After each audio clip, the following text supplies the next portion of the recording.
Today is November 15th, 2017. I haven't made a video for a few weeks, and I've made some progress with the truck. 1964 C20, C10. And today I'm going to start working on my brakes. So I'm in the engine compartment here, and what is that? For those people that don't know what they're looking at, that is a master cylinder with one brake line. No power booster. So what does that mean? It means you got to stand up on it to get the brakes going. Well, that's how they used to do it. So this truck has been in the backyard for at least 18 years, and I just popped the lid, and I'm going to open this up so we can see what's in here. I mean, my brake pedal goes all the way to the floor, so I'm sure that everything needs to be kind of gone through. So let's see what's underneath the cap. Hey, that's still intact. That's surprising. It's not completely disintegrated.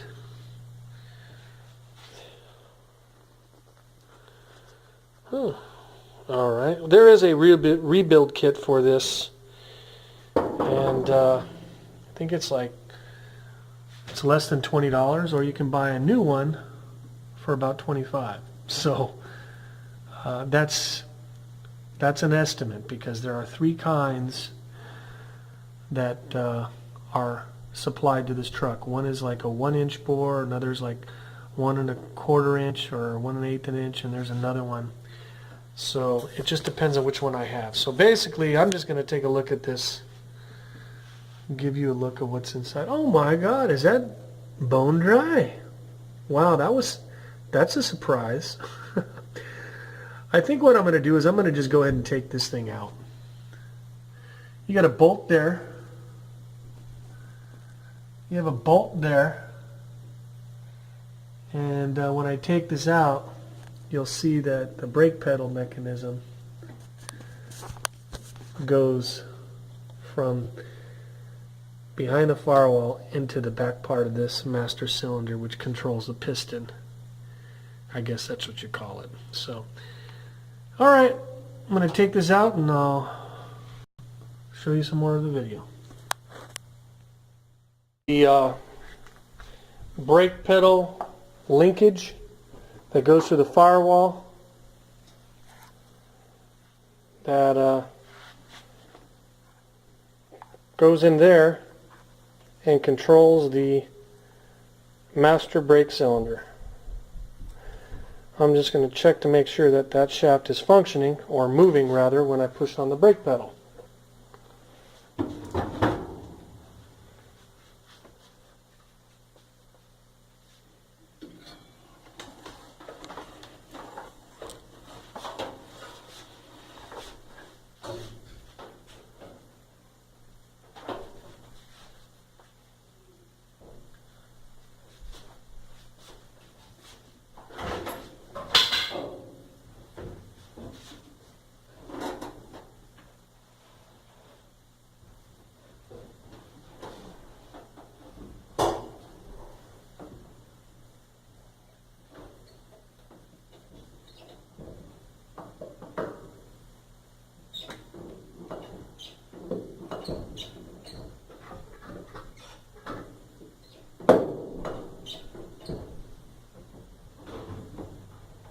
Alright, looks like it's moving just fine.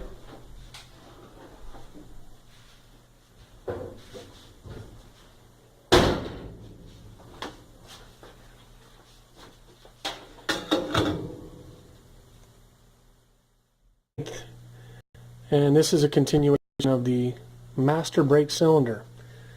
Before I move forward, just want to point out that there are other types of videos on my channel, and it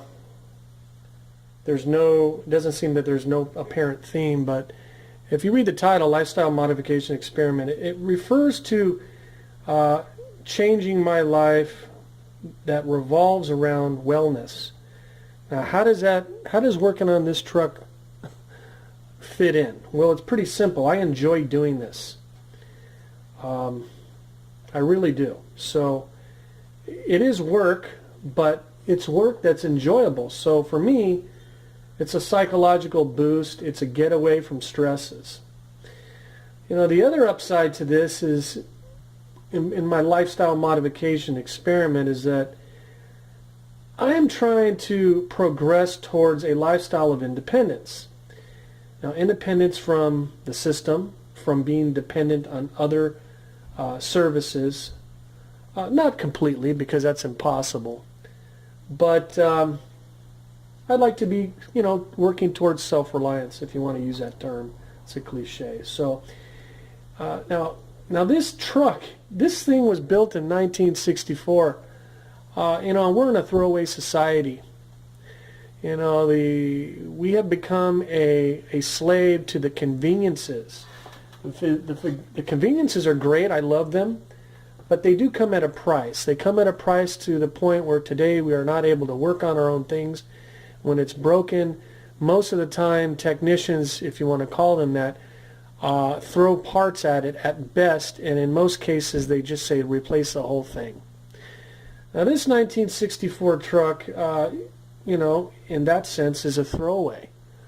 I consider old tech new tech. Now, it's real nice when you look at something old like this. I mean, this master cylinder is heavy. I can buy a replacement, and this is just preliminary check, is about $25. Now that's if this is the exact one within that price. There are two other potential ones that I may have to get instead of this, but I have to do some more investigation. At the end of the day, I have two choices still. I can rebuild this or try to refurb this, or I can go get a new one. Now let's say that the new one is 25 bucks, and so far my research suggests that a kit for this is just less than 20. Does it make sense to go spend $9 or $20 on a kit to rebuild this old piece, or just buy a new one for 25 bucks? Well, most people just would spend the 25 bucks. Now, I understand that. It's cheap, time is money, but there's a couple of things that are integrated in that whole decision. One, the product that you're going to get is not going to be this. And let me be specific.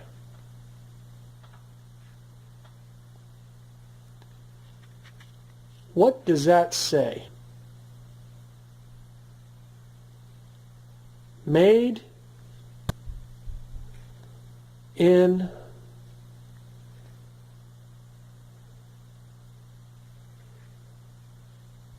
USA. You know, many years ago, that meant something. Things are difficult to find at best that are made in the USA. And the things that are made in the U.S., you got to question it today. Are they designed in the U.S., outsourced to China, or fabricated in Bangladesh? Who knows? I mean, you're going to spend the time to do all that? My point is this. You know, I like doing this. Being able to rebuild this puts me on a course of independence. All I need to do is have a rebuild kit. But you know what? It's so dynamic, it's difficult to explain. But I am more inclined to get a rebuild kit for about 20 bucks, rebuild this, and the value that is something that you cannot pay for or you cannot buy. I now would have the experience to rebuild this in the future, and this will potentially outlast me. I'm not a mechanic, but I'm just saying generally speaking here. So a little bit less cost for this. Not a big difference between this and the new one, but this is made better. It'll probably last longer. And in the future, when and if I need to replace or fix this again, I will be able to do it. So, you know, that's kind of it in a nutshell.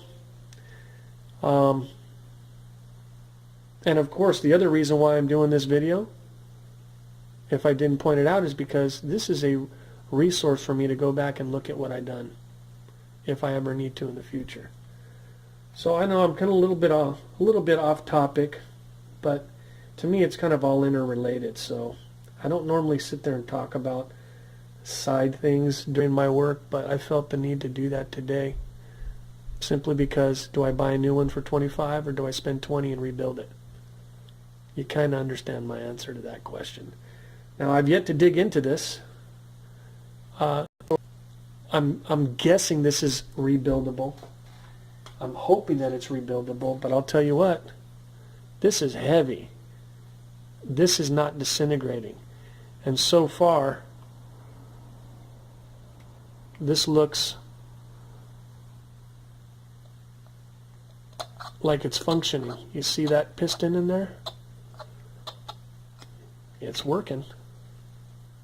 And this hasn't been ran in 18 years, roughly. So,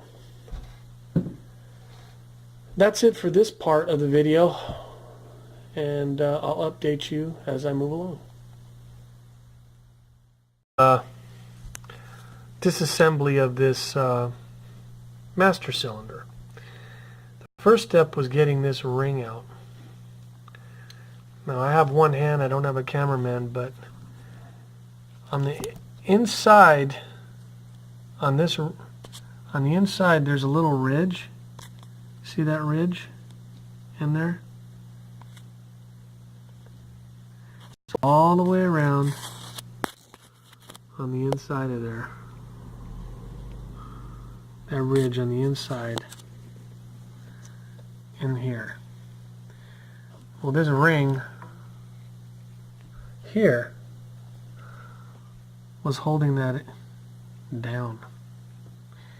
And what I required was a combination of a flathead, pushing it down and holding it down, a very, very small screwdriver to kind of lift this out of there. It's not broke. It'll still patent. So the next step is taking this out, moving forward. Piston out, and looking at this master cylinder as a whole, it's dirty at best, right? So I pull this out,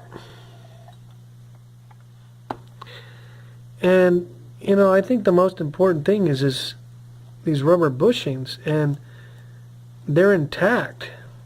There's nothing that has broken down into pieces. It's still pliable. What am I thinking? I'm thinking I'm going to clean this up and do a bench test and see if I could, I don't know if you call it a bleed test, but do a bench test on it and see if I can hold the brake fluid in there without any air leakage. Now I'm just thinking off the top of my head on the fly here. I'm no mechanic, but I do know that the most important thing in my mind is the seal, the rubber seal here. And again, that seems, it's pliable. It's not brittle. It's just dirty with a little bit of deposits of rust on the around here, but otherwise, I mean, again, this is very pliable. I don't think this particularly has anything to do with holding or sealing, but this does, and presumably this edge does. And it's scuffed up, so what I'm going to do is I'm going to probably clean this up, polish this, likewise with this edge here, and then clean this guy up thoroughly, reinsert this piston and see what kind of, well, not pressure, just to see at least on a bench test, as best as my ability is, once I do a bench test bleed. I don't know. Try it out. Yeah, this is an old truck. Probably the brakes are the most important thing, but certainly I'm not going to, if I'm able to even get this thing to hold brake fluid after I clean it, assuming that I don't have any visual leaks and I do have brake pedal, I'm not going to jump in the truck and floor it down the street. That's just not going to happen. I mean, certainly I'll take it, down the block, residential street where it's nice and quiet, go real slow, and see if the brakes are pliable.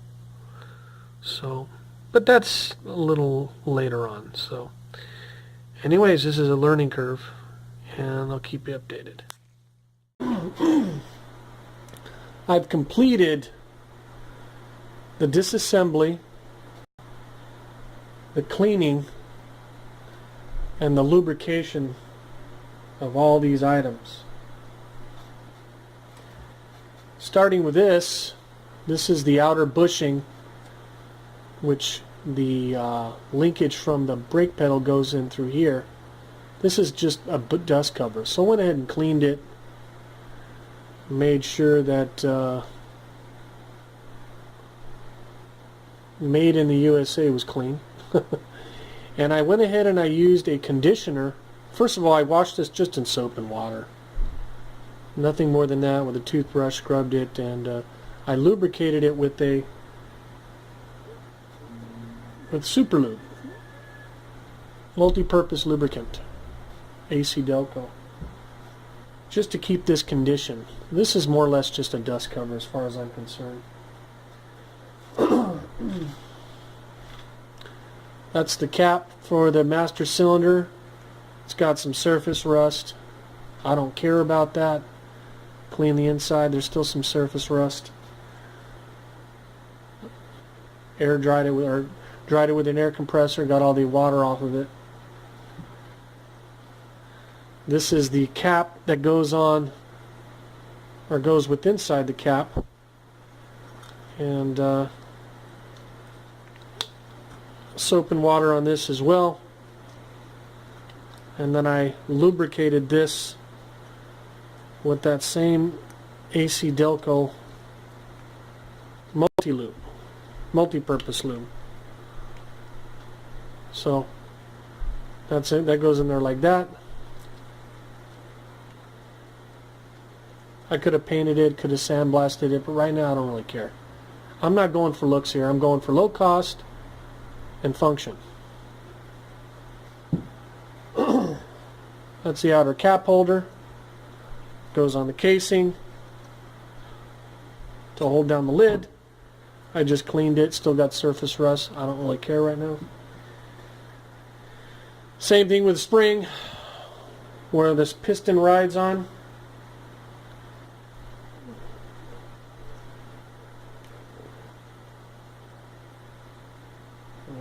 Forget how it exactly goes. Goes like that. So everything here was cleaned in soap and water, with the exception of these big metal parts. After the soap and water, I used PB Blaster. Seems to work well on a lot of things. Soap and water, same multi-purpose lubricant. Keep it from cracking. There's no cracks on this one. This one's pretty good. Piston, same thing with that rubber piece right there. No cracks. Cleaned it up, lubricated it. Right here, I polished these with a wire brush, lightly. Likewise on this side. What's interesting is you got this little star. It's like a thin sheet of metal, and there's actually ports, little holes. Those were clogged. See that? Went ahead and cleaned out those holes. this little screwdriver here, and you'll see how the lip moves up. See if you can get a better view. See that lip? There was gunk in there. I cleaned all these out. There's a hole in every which goes around there. I cleaned that all out there. There's some metal breakdown right there. There wasn't really any rust there. It's just corrosion, probably from the brake fluid. Brake fluid's corrosive. So I cleaned this up real well. The inside, that's where the rod goes in from the linkage of the brake pedal. I just cleaned that up on the inside. And so forth with this little item. This little item goes on the end here. And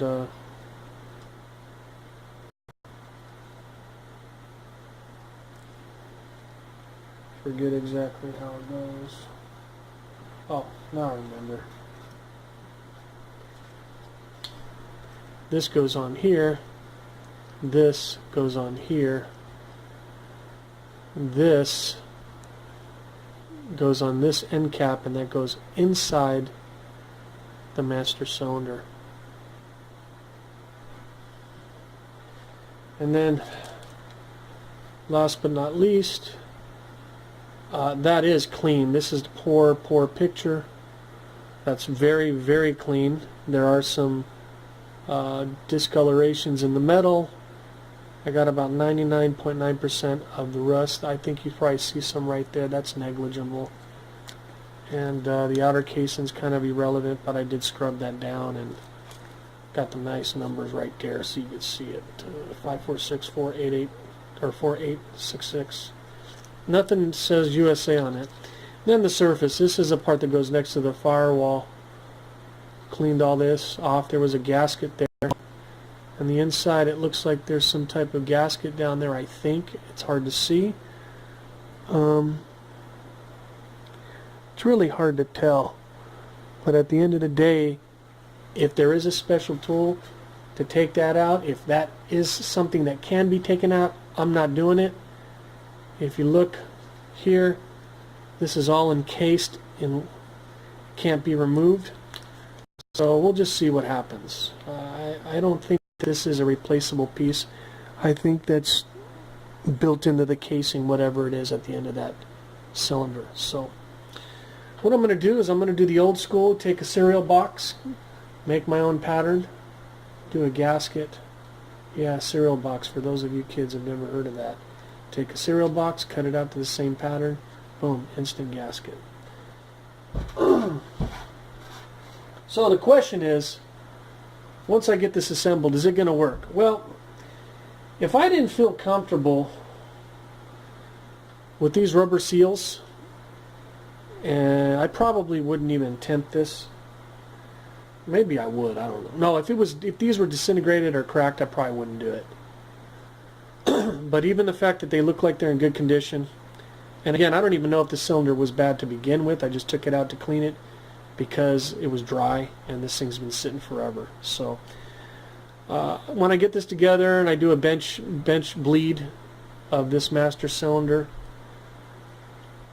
I am at the very most gonna check these brakes in the garage and possibly drive it not really in the street. I have like a service road next to my house, and just see how well this brake system holds up. So I'll continue with the next video shortly. On the reassembly on this master cylinder is complete, and really the hardest thing about doing this whole thing is probably putting that ring. Yeah, it's not the best picture. See if I can get that in focused. That ring, see how there's a separation here and here? Here and here's a separation. Well, that right there is a ring. Goes all the way around. This was probably the hardest thing to deal with in the whole mechanism. Taking it out and putting it back in. But it's in. And the piston is actually nicer now. And you can actually see it right there. See that moving? It's that piston.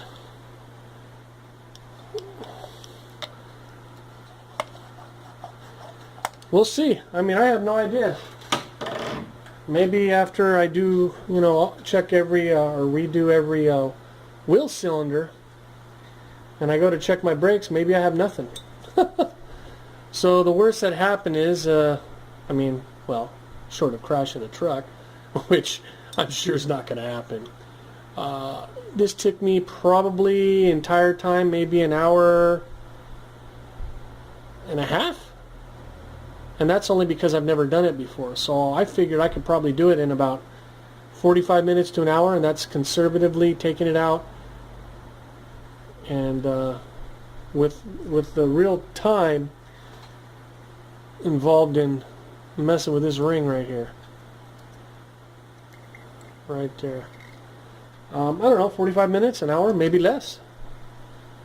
So if I had an assembly, if I had a kit, I mean, this is easy. It's simple as far as I'm concerned. So I'll probably end up going to get me a kit at some point. But yeah, no power brakes, no power brake booster. And that may be a dilemma for me. I may just end up converting it or adding my own power booster to this device. We'll see. But again, the goal, one of the goals of this whole project is really trying to get this thing running with the least amount of money, or possibly no money, which that's not going to happen. But I mean, this little project right here, this little step right here, cost me time, which I had available. I didn't spend any money as of yet, but time will tell. So that's all I have for this particular part. And I guess I will show you installed in the truck. I mean, that'll probably be futile. You're going to see it at some point anyway. Alright, thanks for watching. November 17th, and you're looking at the master cylinder for the 64 Chevrolet C20, and I cleaned it all out thoroughly. And I ended up putting some brake fluid in there to test it. And unfortunately, the results weren't what I expected. There's actually some leakage here at the back of the piston, which indicates not that this ring, snap ring, is a problem, but either the bore of this cylinder needs to be honed or relined, or an insert placed in it, and or the seals inside, which I showed you already, are just not sealing appropriately. So at this point, I'm not going to be putting this in my truck. I have two options. I can get a rebuild kit online for about 10 bucks, or at my local auto parts, I can get an entirely remand of one of these for $18 with a lifetime guarantee. And it is exactly one of these, presumably an old one that somebody had used and had a problem with and returned it, and then they remanded it. It's not a Chinese knockoff. It has all the correct numbers on the bottom, just like here. So, am I going to save $8 to do it myself? You know what? For $8, I decided to just get another one. And that is with the core, by the way. Without the core, it comes out to like $20. No, it's a $9 core fee for this. So, I'm going to go ahead and opt to get the remand, and I'm going to turn in this core. And I'll probably buy a kit, a rebuild kit, and keep one in stock so that later if I have a problem and if I don't have access to the auto parts that guarantees the new one, then I'll just go ahead and rebuild it. But a remand one that's guaranteed for life for 18 bucks as opposed to rebuilding this for 10, it's kind of a no-brainer.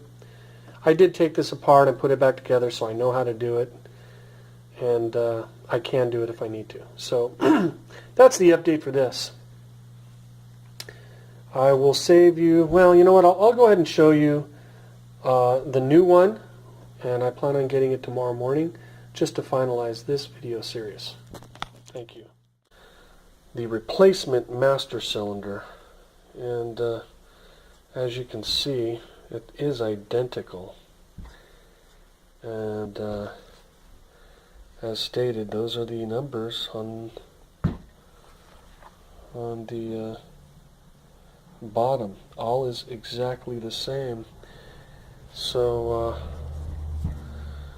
I chose to get the remand, 18 bucks, lifetime warranty, and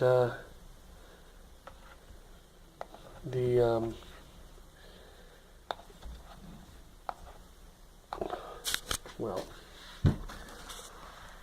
we'll take this off here.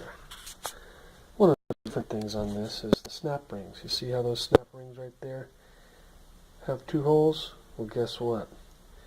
That makes my life a lot easier in the future if I need to rebuild this.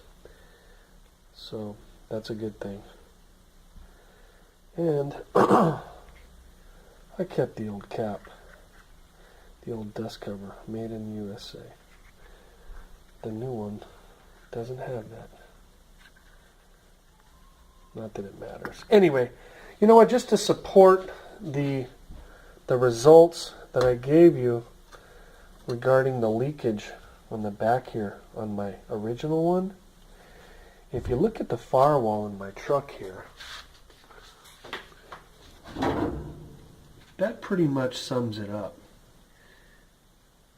You see that whole area there where the paint is off of the firewall?